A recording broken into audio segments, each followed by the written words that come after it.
What's up guys, it's Logan here from the Motorcycle Forge, and if you've got a problem with your motorcycle brakes seizing, then this is the video for you.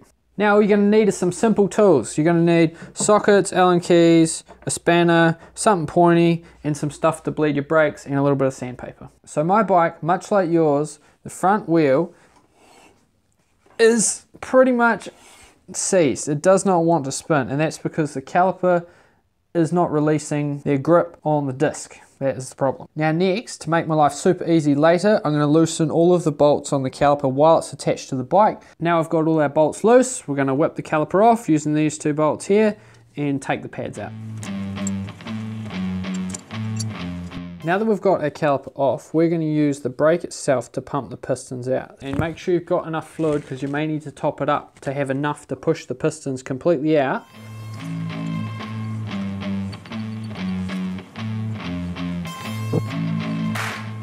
Alright, so pistons are almost out, so get your container ready to have it under there because it's going to make a mess.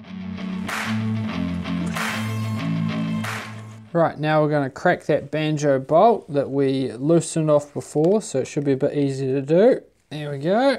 Now first up we're going to clean the pistons, so we're going to make a good wipe down with brake cleaner rag and inspect them, and then for any rust we're going to use some 1200 grit sandpaper and gently clean it like that. Right, now that we've got our pistons as clean as they're going to get, we've got to move on to the seals. So for that we're going to need a pointy thing to remove the seals in the caliper. So let's whip them out. Seals out, we're just going to give them a good wipe with the rag, see if we can see anything wrong with them. Now these seals, believe it or not, actually look pretty good. They've cleaned up alright. Now these are the important ones, the two main seals that actually what pulls the piston back so that your brakes don't stick on. These are the ones that do it. The little ones at the front, they're the dust seals. Now these ones aren't the prettiest, but they'll still do their job just fine. Now the last thing to clean is the caliper itself. So that means we've got to get down to those grooves and remove any build-up, any sort of brake fluid that's turned to a crusty gel, all that gross stuff. So this is my special tool here. This is literally a cheap screwdriver that I've bent into a hook shape, and it's got to have a rounded end on it. It cannot be sharp, because if it is a sharp end, then when you're rubbing it around those grooves, you're going to actually damage the aluminium and cause possibly more problems. Now in this step there's no need to rush, so you'd want to just take your time, be careful, not make a mistake. Caliper's now clean. Last things to do is we're just going to clean and wire buff all these parts here. Now it's time for assembly. First up we're going to put the seals back in the caliper, and we're going to lubricate them with a little bit of silicone grease, and that'll just help everything go together super smoothly.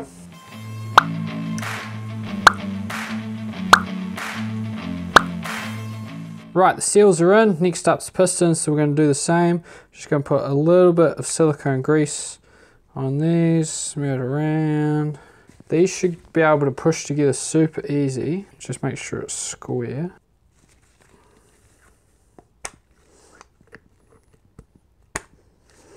There we go.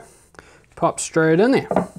Now, because this is a floating caliper, we have to lube these pins. So these pins here slide in and out of these when the caliper's being operated. Now for the pins, personally I use a little bit thicker grease than the silicone grease. You can put a little bit on the pin themselves. Right, once we've got all this lubricated, let's chuck it back together.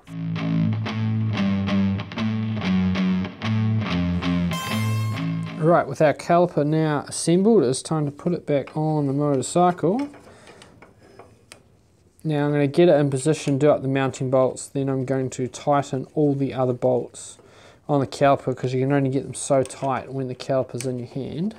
So now everything's on, everything's tight, double checked all the fasteners. Now we've got to bleed the brake. So there's two ways of doing this. My personal favourite is bleeding from the top. So you fill it up and you just gently move the lever and bubbles come out.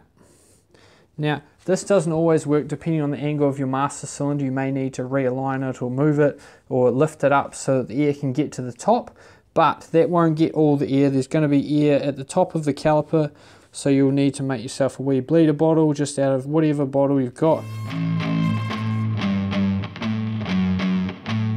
Right, now using the bleed from the top technique, I've bled 95% of the air out of the system.